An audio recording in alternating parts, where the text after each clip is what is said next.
Hi, everybody. Welcome back to our Facebook Live. My name is Kelly Kirk, and I am a certified peer support specialist in Richmond County, North Carolina. So I'm going to read our introduction to start us off. Welcome to the Facebook Online Recovery Support Group, supported by the Sandhills Opioid Outreach and Response Consortium. This is a forum where people in recovery can come together. We are here to encourage and support individuals in their recovery journey by sharing our own experience, strength, and hope. Our meetings consist of daily readings, meditations, devotionals, and open discussions. We only ask that when sharing, you adhere to the rules and guidelines of this page. All recovery paths are welcome. Please feel free to share your questions or comments throughout the meeting. So today I picked some topics because I tend to kind of bounce around, but I thought first we talk about the situation that we're all in with this virus. And so I thought to myself, I'm trying to put myself in the middle here. What do I think about this virus? Well, we didn't have any cases in my county for a long time. Like, they were everywhere else, but our county was still good. Like, nobody had it. And then all of a sudden, like 5 or 6 days ago, they said that someone had it, and then it was 2, and then 3, and then someone died, and now it's like in the double digits or more. So, it's like it's really hitting home for me. And, when I watch the news and they say like 22,000 people have died, that's really bad. That's a lot. And, it's like I see some people really panicking, and they think that this is never going to end, that that they could be next, which is true. But for me, it's important because I'm in recovery. It's really important for me not to panic if I can help it. And I think, you know, panicking versus having peace about something is a big deal in someone's life because, if you're going to panic, you're going to lose control.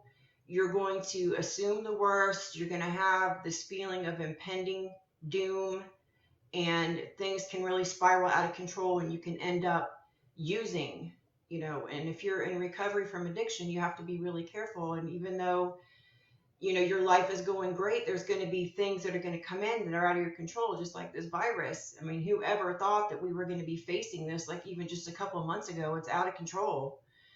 So it's like we just have to go through it, and we have to trust in God that everything's going to work out, and we have to just take it one day at a time and not let our emotions and feelings overtake us, and start thinking about what if it's me, and what if my family gets it, and what if this never ends, and what if it gets way worse. And because if you start with the what ifs, then you're going to lose control of your thoughts, and you're just going to get carried away with it. So and I was thinking about how when we're going through trying things like this, what we're going through right now, it's almost like the waiting, the part where we don't know what's going to happen and we have to just ride it out. Those are the times in life where you can really learn and grow and mature, because it's those times of uncertainty where we have to keep living and functioning when we don't know what's going to happen. Those are the meat and potatoes of life. That's the times when you can really mature and handle yourself well, and really get a hold of your emotions. And when it's over, you can look back and you can say, hey, I didn't freak out. I handled that well. And another thing with anxiety, which was one of the topics I wanted to talk about, um,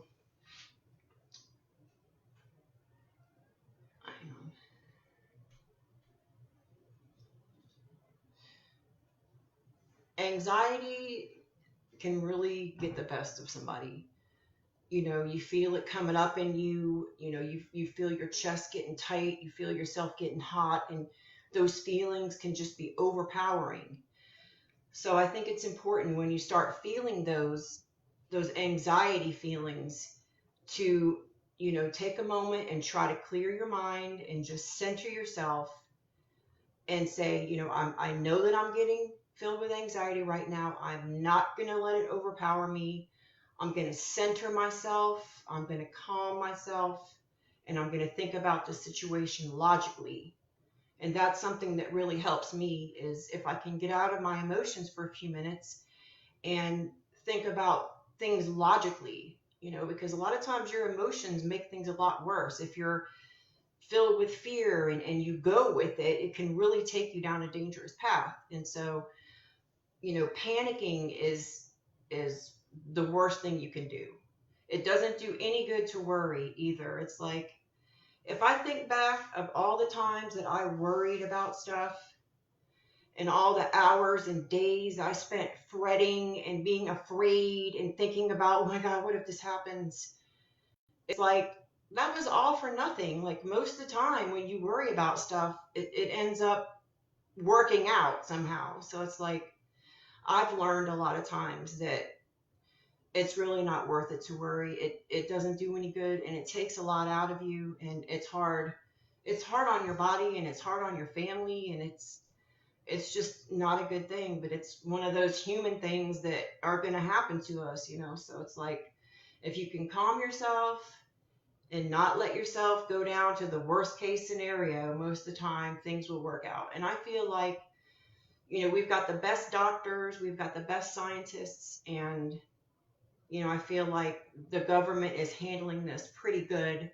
So I feel like I'm not going to let myself get panicked. I'm just going to take it one day at a time and watch the news minimally because I know if I watch it all the time, it's going to have me panicked.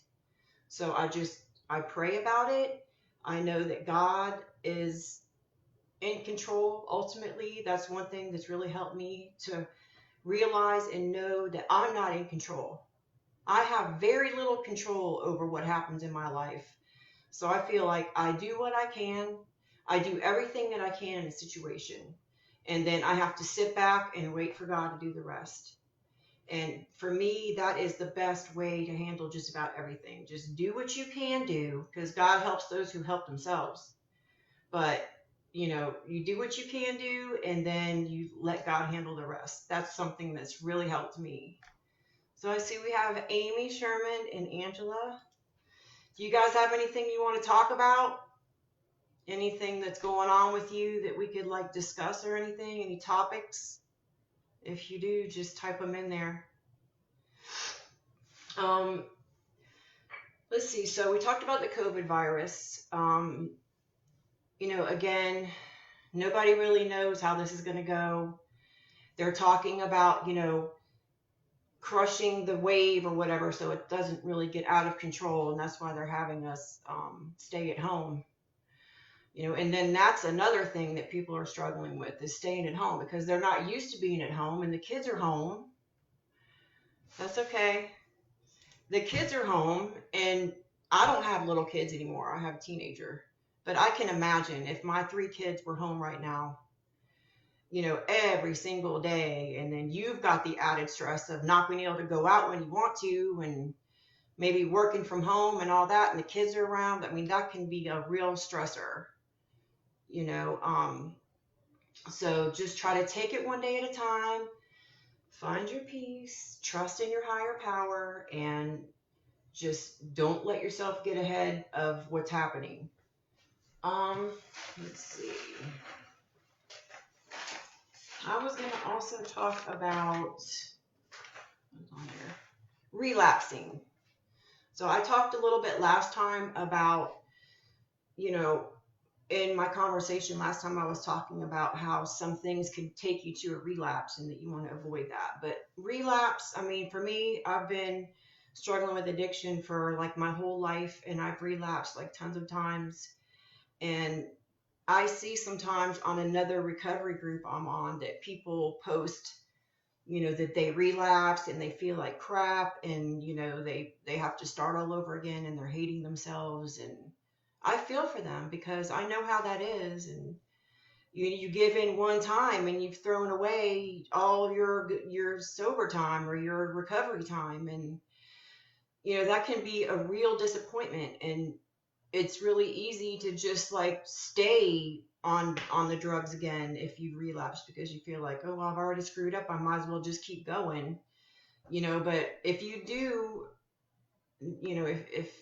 if someone does relapse, I think for me it's better to just like say, you know what, that's okay, I messed up, but you know every day's a new day, and I am not going to let that get me down. I'm going to get back up and I'm going to start over, and I'm just going to ignore it and just don't even worry about it, just move on, because every day is a new day and there's nothing we can do about the past. That's like my favorite thing now, is that every day is a new day, and you can be whoever you want to be, and you can start over and be in whatever kind of mood you want to be in. So let's see.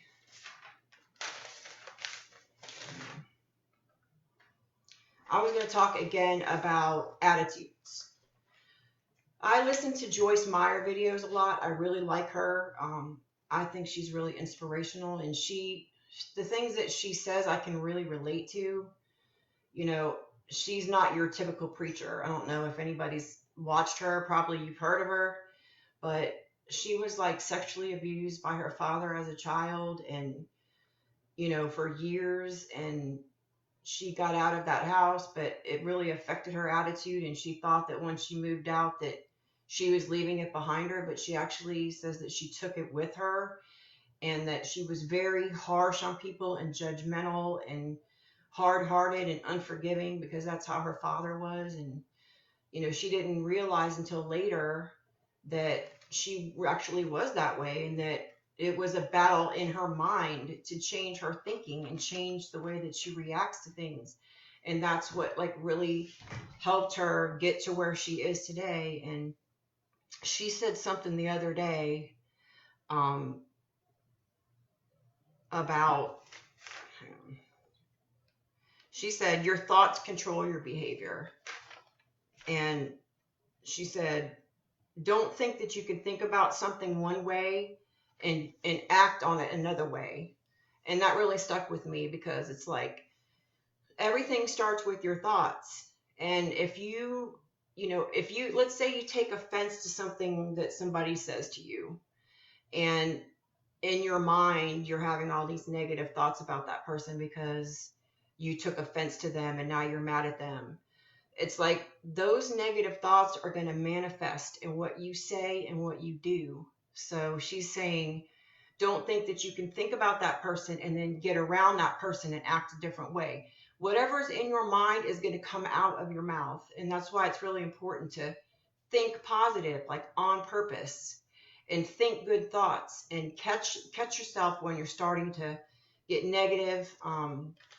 Like for me, when I was young, when I first moved out and was on my own and everything, I was very negative. And I used to tell myself, I'm not going to get my hopes up about anything, because, if something happens, something bad happens, then at least I already, wasn't expecting anything. And if it does, something good happens, well, that'll be good. But if not, I won't get my hopes up, so I won't be disappointed. And I have had a lot of letdowns in my life, and I've had a lot of people hurt me and let me down. And, I'm realizing that, people are human. They're going to let you down. It's what they do. I mean, not all the time, but, most of the time, or a lot of the time when people do stuff, it's really more about something that's going on with them than it is something that they have against you a lot of times. But you just happen to be, the one that they take it out on. But, I was always miserable. I always expected the worst. I was always like looking at the bad side, and, looking through a negative lens. And Joyce Myers has really taught me a lot. She says that, hang on. She says that she was saying that the Bible says that all of the days of the despondent and afflicted are made evil by anxious thoughts and forebodings. But he who has a glad heart has a continuous feast regardless of circumstances. And I was like, that's true. If you're filled with anxiety and negativity, you're not going to be happy, even in a good situation. But if you have a glad heart, then regardless of your circumstances, you're going to be happy, and that's what I want. And that's why I'm changing the way I am, because I want to be happy no matter what my circumstances are, because your circumstances are always changing. And if you're waiting for the circumstances to be perfect before you're happy, then you're never going to be happy. So it's better, I feel like it's better to figure out how to be happy in any circumstance, and that way, no matter what happens, you're always going to be on, the better half of it. And so I was allowing my negative thoughts and emotions to control my life. Hey, Pansy. Yeah, the stress and anxiety.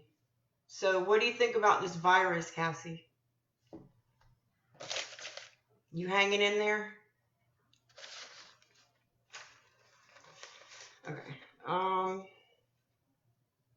Okay, so what I decided to do is in the morning, to start my day out right, I always say this one Bible quote, which is, when I wake up, I say, "This is the day the Lord has made, and I will rejoice and be glad in it." And that way, I'm reinforcing that I am going to have a good day. No matter what happens, I'm going to have a good day. And I'm including God, which is part of my faith. I mean, I know it's not everybody's faith, but I'm including Him, and I'm getting my day started out right. And you can pretty much do that with anything. You can wake up, because, we don't always wake up feeling good. We're kind of like, I don't feel good. I'm kind of tired. I don't really want to go to work. I don't really want to go to school. But if you can flip that around and be like, you know what? I don't feel good, but it's going to be all right. I'm just going to get up and get dressed, and I'm going to be happy. I'm going to be positive, and that can really turn your whole day around. And for me, if you try to stay positive, you're going to be a lot less tempted, and it's going to be a lot less likely that you're going to pick up and use. If you're organized and you're, staying in a good mood, then you're more than likely not going to be in a situation where you're going to be, misusing substances again. Whereas if you've got a negative mindset and you're expecting the worst and you're being hard on yourself, there's a good chance that eventually, negative talk, negative thoughts, negative actions is going to pull you right into the negative. So an important thing for recovery for anybody is to stay positive. Even in this coronavirus, you can still stay positive. You can, know that it's going to be over one day, and have faith that they're going to figure out how to reopen the economy, and they're going to figure out how to get, I know they already figured out how to get all the ventilators, because that's not a problem anymore. So it's like, everyone was worried about that, but it ended up working out. And that tends to be how it is with lots of things in my experience. So, let's see, what else am I going to talk about? So yeah, again, on the attitude thing, the words that you say have power, and they're going to affect your attitude, and you listen to what you say more than what anyone else says. The words that come out of your mouth are reinforced as they go into your ears. You hear yourself. So when you talk negative, it's going to change your mood. Your feelings and emotions are going to follow your words. I think there's a saying, whatever the man speaks is what he becomes, or something like that. So yeah, I feel like, with me changing my thinking and staying positive, it's helping me to slowly change and learn and grow. And that is my main goal, and every day, we have tons of times that we could take offense to things, or take things the wrong way. But if we decide in that moment that we're not going to have a fit, and we're not going to get mad, and just continue on with our happy day, then that's the better choice. And it took me a long time to realize that. Yeah, I think that was basically everything that I wanted to talk about today. So, does anybody have anything else they want to talk about? Just throw it out there, anything. What are some of your positive words? Well, Positive words. So when I'm talking to myself, I say encouraging things like, I can do this. Like if I'm struggling with something, the old me would have said, oh, I can't do this right. I never can do anything right. I'm just going to give up. But now I'll say, even if I'm feeling the same frustration, I'll say, instead, I'll choose to say, you know what? I got this. I can do this. I'm capable of doing this. And I'm going to do this. And it's just things like that that calms me and it helps me to realize that I'm being too hard on myself.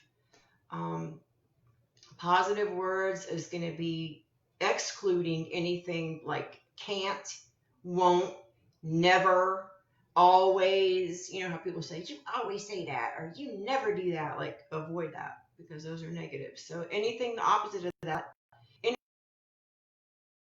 anything is gonna do. Um, so yeah. Okay. Well, I guess that's about all I have for today. If nobody has any other topics.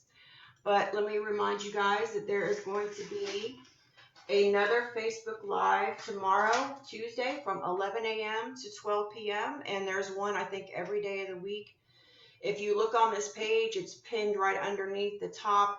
It has the schedule. And so we would love for anybody, all you guys, to join us again. And all right, thank you.